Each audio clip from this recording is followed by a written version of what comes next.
දවසක් කියලා පිළිගන්නවා. ඉතින් ඔයාලා හැමෝම SLW wild life YouTube channel එකේ අලුත් වීඩියෝ එකකට. ඉතින් අද මම ගෙනහලා තියෙන්නේ සාමාන්‍යයෙන් අපි නිතර දකින උගුස්සන් වලට ටිකක් වෙනස් උගුස්සේ කියන තමයි අද මම ගෙනාවු වීඩියෝ එකේ තියෙන්නේ. ඉතින් මෙයාට අපි සඳහන් කරන්නේ පෙරළි කොණ්ඩ උගුස්සා කියලා.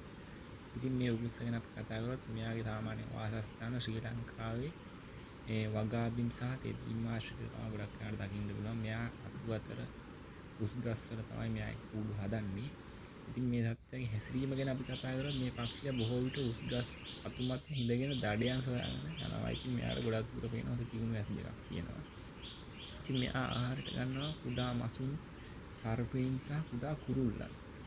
ඉතින් මේ වගේම තමයි මෙයාගේ හිසේ තියෙන මේ පිහාටු ටික නිකන් කොණ්ඩයක් වගේ මේ පිහාටු නිසා තමයි මෙයාට මේ පෙරළි කොණ්ඩ උගුස්සාගෙන හඳුන්වන්නේ.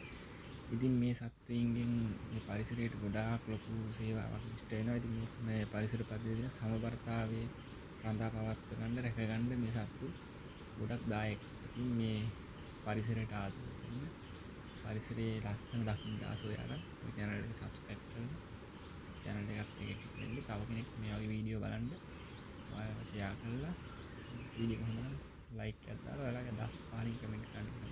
ඉතින් එහෙනම් අද මේ වීඩියෝ